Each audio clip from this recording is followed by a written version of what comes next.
A runaway girl named Sayu stayed at strangers' houses in exchange for them being able to use her body for their desires. Then, she met Yoshida, who let her stay with her only condition being that she has to do the chores. She ran away because of a horrible relationship she had with her mother, although her brother has found her and is set on taking her back home to her mother. What's gonna happen between Sayu and her mother? Sayu refuses, claiming she's not ready yet. Issa then tries to reason with her, claiming that there are adults that would take advantage of her, but she argues that Yoshida isn't that kind of person. Later, everyone sits in Yoshida's living room area to talk things over. Issa first asks if the two have done anything inappropriate together, to which they deny. Relieved that's the case, Issa then reveals that their mother is worried for her, but Sayu refuses to believe that and wishes to know the real reason. Issa then states that Sayu's teacher has come looking for her several times after she left, and her mother has stayed silent and keeps herself locked in her room. Yoshida then requests that Issa give her 3 days for Sayu to make a decision whether or not she'll return home or not. Seemingly reluctant to the request, Issa asks if he can have a brief moment alone with her sister and promises that he won't take her away. Yoshida allows it, and Sayu agrees to talk with him. Soon, Issa leaves the apartment and gets into his car. Back inside the apartment, Yoshida and Sayu talk about their encounter with Issa. Getting dressed, Sayu confesses that she's a little anxious, however. When she's with Yoshida, she feels relaxed. When she's ready, Sayu heads to her brother's car, and Yoshida feels stubble on his face and decides to shave while Sayu is out. The conversation between Sayu and her brother starts out with him being relieved that she's found a decent person to stay with. Issa also reveals that their mother contacts him every day asking if he's found her yet, noting she's become unstable after something happened, and more so since Sayu's disappearance. He suggests that Sayu return home for now, and that he'll do all he can to help her. Confessing that she originally left because of her mental pain, Sayu later realized that wherever she went it was no different, and that she was always alone. However, Yoshida made her realize how stupid she was, and the important things that she lost leading up to him. Hence, she resolved herself to think for herself and what she wants to be. Until she knows what she'll take home with her after coming all that way, she refuses to come home. Surprisingly, Issa understands and details that Sayu has changed a little, saying she speaks her mind more openly than before. He then informs Sayu that he'll buy her a week at maximum,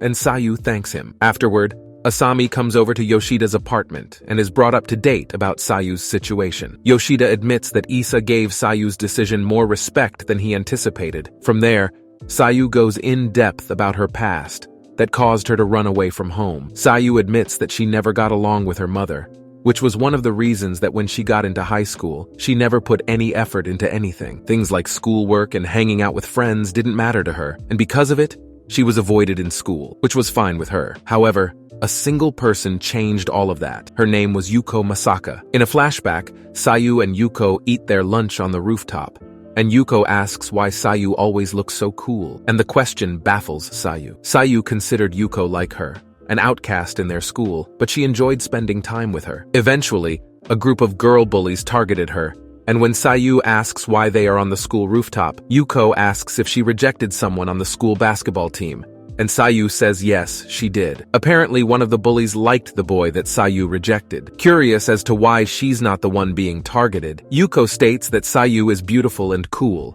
Also, she doesn't look like a bad person. This makes it hard to spread lies about and to get people to hate her. Hence, Yuko was targeted because of her connection with Sayu. Although Yuko claims she's all right with it, and the bullies claim that Yuko is just a follower of Sayu, she denies that, claiming Yuko was her first friend. Time passes by, and while walking past the girls' bathroom, Sayu overhears a group of girls talking about how they taught a girl a lesson. Realizing that it was about Yuko, Sayu enters the girls' bathroom and finds Yuko in one of the stalls, soaking wet. Right when Sayu tried to confront the girls, she stopped by Yuko. Not wanting to back down from this, Sayu grabs her hand and says that she'll never betray her and that they should fight together. Yuko then embraces Sayu, and in retrospect, Sayu confesses that she thought she acted with the best of intentions. However, this was by far the biggest mistake she ever made. One day on the roof, Sayu finds Yuko over the rooftop guardrail, and she confesses her thoughts and opinions about Sayu,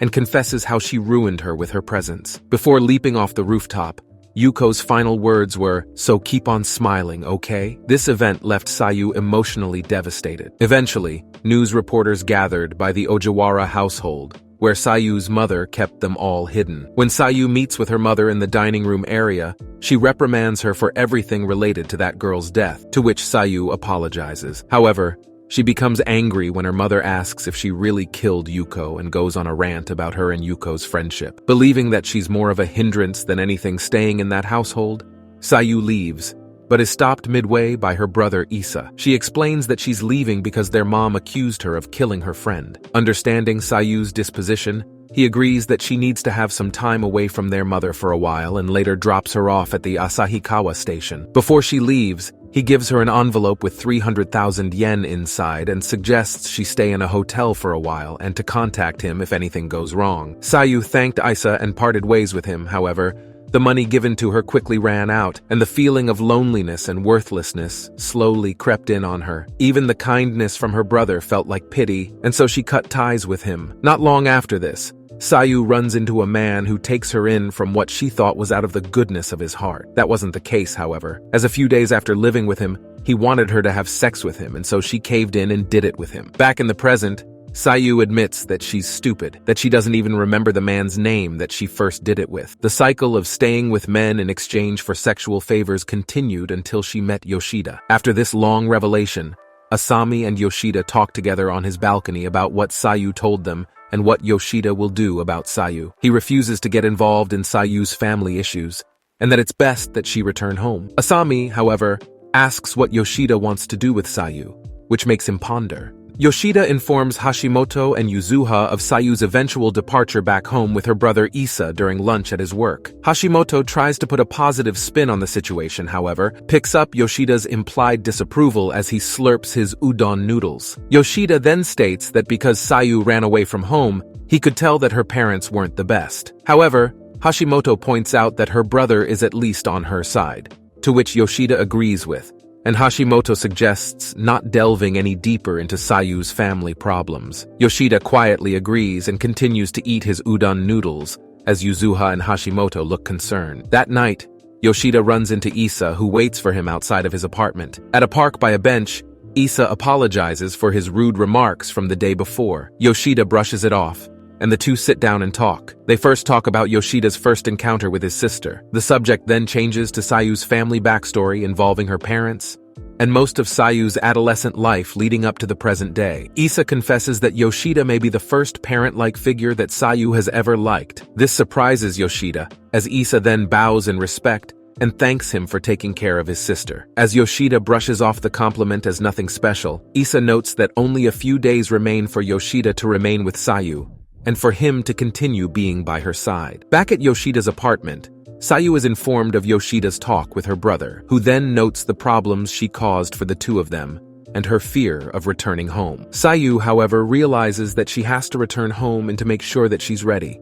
The next day, Yuzuha eavesdrops on Yoshida talking with another co-worker about how Yoshida stayed overtime to help him with some of his work. Back at home, Sayu hands Yoshida a notebook with an assortment of recipes written in it. Its purpose is for Yoshida to cook meals for himself instead of constantly going to the convenience store to buy food for himself. Yoshida appreciates the sentiment and thanks her for it. At work the following day, Hashimoto invites Yoshida to have lunch together, but he declines as he is too busy with his work. Sad that Yoshida declined his offer, Hashimoto advises that Yoshida should take breaks. Hence, Yoshida claims he takes smoke breaks. But that's not what Hashimoto meant. Once Yoshida finishes his dinner, Sayu takes Yoshida to the spot on the hill where Asami once took her. Sayu then mentions her time with Asami there, and her own self-reflection. She also thanks Yoshida for helping her realize the mistakes that she made, allowing her to avoid any fatal mistakes. To her, her life changed for the better when she met Yoshida, but is resolved to face her mistakes rather than stay and keep running from it. Sayu then declares that she wants to prove it in order to be able to live on her own one day, and on the day that she leaves, she hopes that Yoshida cheers her on. To that, Yoshida promises to do it. At the break room of Yoshida's work, Hashimoto, Yuzuha, and himself talk about how the following day, Sayu is going to head back home. Hashimoto suggests that Yoshida go home and spend his remaining time with her, but Yuzuha suggests that he follow her back to Hokkaido. However, Yoshida rejects that idea as too weird. but Yuzuha argues that everything he's done that whole time has been weird. Yoshida then asks what had happened with work if he leaves, but Yuzuha reassures him that it'd be all right, and Hashimoto backs her up. Yoshida then mentions that Sayu is trying to face her problems head-on alone, and that him getting involved in her situation wouldn't help in the slightest. On the other hand, Yuzuha notes that it wouldn't matter if he helped or not in Sayu's situation. Afterward, Yoshida gets a call from Asami, who asks Yoshida if he knows where Sayu is, as she's not picking up her phone and can't find her anywhere. Taking initiative of the situation, Hashimoto reports to their superior Airi that Yoshida and he are feeling unwell and wish to take the remainder of the day off. Airi understands and allows them to leave. Although Yoshida still has work that has to be done, Yuzuha volunteers to complete it. Driving down the highway, Hashimoto and Yoshida have a heart-to-heart about Yoshida's feelings for Sayu. Mainly it's about how much Yoshida cares and worries for Sayu, as that's the only thing that's been on his mind as of late. Hashimoto also rants to him for diverting his attention from Sayu the past couple of days by working. Eventually, Airi contacts Yoshida, and they then arrive at Yoshida's apartment where she, Asami, and Sayu were waiting for him. It turns out that Sayu wanted to see where Yoshida worked at, and wanted to walk home with him. Later that night, Sayu asks if she can sleep in bed with Yoshida, because it's her last night there with him and he allows it. Getting into the bed with him, Sayu notes how that's the first time the two of them have been so close, and promises that she won't do anything weird. However, she does then grasps onto his back and asks, if Yoshida was her father, would she have been a normal girl? On the other hand, Yoshida states that he's not her father. He's just someone who let her inside of his apartment. Sayu agrees, and mentions that the place was kind and warm, but stops midway. Yoshida then reveals that he has one last surprise for Sayu, and that's he's going to follow her to Hokkaido. The revelation astonishes Sayu, as Yoshida pats her on the head, saying she'll be lonely going home alone, so he'll keep an eye on her and meet her mom. To that, Sayu hugs Yoshida and thanks him. In the parking area just outside Yoshida's apartment, Asami hugs Sayu as Issa and Yoshida stand by and watch. With that, Asami wishes Sayu good luck, and Sayu says she's off, en route to Hokkaido. By plane, Yoshida sits next to Sayu, who rests in her chair and is covered with a blanket by him. Issa comments how he's surprised that Yoshida is tagging along, who claims he wanted to come along because he wants to support her so she could be brave. Furthermore, because she stayed at his house for an extended time, Yoshida feels that it's his duty to explain it to her family. Speaking bluntly, Issa mentions that he might have a difficult time explaining the situation to their mother, but notes that it'd greatly help Sayu in her mental state. Sayu then awakens and asks if Yoshida really is coming with her, to which he answers that the plane has already lifted and is in the air. Issa then mentions that there's a bit of a drive to their destination, and if Yoshida wants to back out, he better do it at the airport. But Yoshida flatly rejects that suggestion. The rejection makes Sayu giggle, and Yoshida reassures Sayu that he would watch over Sayu until the end. Both Yoshida and Sayu then have a conversation together about how Sayu is enjoying the plane ride and how she never really flies often. What will happen when they meet her mom? Subscribe, and if this video gets a lot of likes and comments, I'll make the final part to this series.